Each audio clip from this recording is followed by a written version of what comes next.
মইতো নাজানো কালি মোক এজন আমাৰ বিৰোধী ঐক্যমঞ্চৰ লিডাৰে ফোন কৰিছিলে ফোন কৰি কিন্তু তেখেতে জনাইছিলে যে তেখেতক কংগ্ৰেছৰ পিনৰ পৰা 24 তাৰিখে বিৰোধী দলবিলাকৰ যিটো তালিকা সমষ্টিৰ তালিকা সেইবিলাক ঘোষণা কৰিবৰ কাৰণে সময়সতীয়াভাৱে সংবাদ মাধ্যমৰ সন্মুখত ঘোষণা কৰিবৰ কাৰণে নিমন্ত্ৰণ কৰা বুলি ক'লে লগতে মোক এই বুলিও খবৰ দিছিলে যে ৰাইজৰ দলক আসন এৰি দিয়া নহ'ব তেওঁলোকৰ লগত বুজাবুজি নহ'ব গতিকে কংগ্ৰেছে বাকী দলবিলাকৰ লগত 24 তাৰিখে আসন ভাগ বিতৰা কৰিব এই বুলি মোক বিৰোধী দলৰ নেতাজনে মোক ফোন কৰিছিলে তেতিয়া মই ক'লোঁ যে এইটো কেনেকুৱা কথা আমি সকলোৱে মিলি খেলিম কিন্তু তাৰপিছত তেনেকুৱা কোনো খবৰ অহা নাই মই জনামতে তাৰপাছত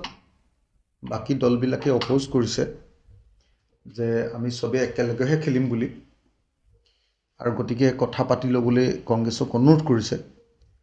মই নাজানো যে বাতৰি কাগজত বা টিভিত এনেকুৱা কিবা নিউজ আহিছে নেকি যদি সঁচাকৈ তেনেকুৱা ধৰণৰ সিদ্ধান্ত লয় নিশ্চয় নকৰে মই ভাবোঁ এনেকুৱা বিশ্বাসঘাতকতা কিয় কৰিব কাৰণ আমাৰ লগত আলোচনা চলি আছে যদি সঁচাকৈ কংগ্ৰেছে যদি ৰাইজৰ দলক এৰি আন দলবিলাকৰ লগত কালি মোক এজন বিৰোধী নেতাই জনাইছিলে যে এনেকৈ কৰিবলৈ লৈছে কংগ্ৰেছে কিন্তু তাৰপিছততো তেওঁলোকে জনালে যে নাই আমি কোনো পধ্যে নাযাওঁ তেনেকৈ আমি একেলগেহে যাম আৰু বিৰোধী ঐক্যমঞ্চ এবাৰ হ'বই লাগিব গতিকে যদি আমাক কংগ্ৰেছে বিশ্বাসঘাতকতা কৰে সেইটো অকল আমাৰ প্ৰতি বিশ্বাসঘাতকতা নহ'ব এইটো অসমীয়া জাতিৰ প্ৰতি বিশ্বাসঘাতকতা লুৰিণজ্যোতি গগৈ আৰু জয়ন্তী কাঠাৰক লৈ সেই ইলেকশ্যন খেলিব ৰাইজৰ দলক এৰি দিব এই বুলি যদিও কৈছে মই বিশ্বাস কৰা নাই মই নাভাবোঁ যে কংগ্ৰেছে বিশ্বাসঘাতকতা কৰিব মই নাভাবোঁ যে কংগ্ৰেছক অসমৰ ৰাইজে এই কাম কৰিবলৈ দিব মই নাভাবোঁ যে কংগ্ৰেছক অসম জাতীয় পৰিষদ CPI CPM CPIML আৰু APHLC এই কাম কৰিবলৈ দিব আৰু তেতিয়াতো কংগ্ৰেছ জিকাৰ সম্ভাৱনা থাকিব জানো আপোনালোকে নিজে কওক গতিকে মই নাভাবোঁ যে কংগ্ৰেছে এনেকুৱা ধৰণৰ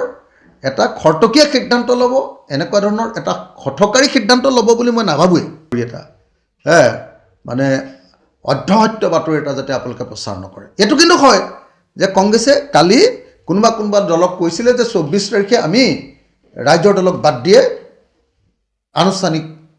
মানে বিৰোধী ঐক্যমঞ্চৰ তালিকা ঘোষণা কৰিম কিন্তু বাকী দলবিলাকে মই জনামতে বাকী দলবিলাক আটাইবিলাক দলে বামপন্থী দল সোমপন্থী দল আঞ্চলিকতাবাদী দল সকলো দলে মই জনামতে সকলো দলে অপ'জ কৰিছে নহয় আমি সকলোৱে একেলগে খেলিম আৰু আমাৰ লগত সমস্যাও বেছি নাই ন তিনিটামান সমষ্টিৰ সমস্যা তিনিটা সমষ্টিৰ সমস্যা একবাৰ কথা পাতিলে শেষ হৈ যাব গতিকে তাৰ পাছত যদি কংগ্ৰেছে এনেকুৱা সিদ্ধান্ত লয় এইটোক ছুইচাইডিয়েল বুলি ক'ব লাগিব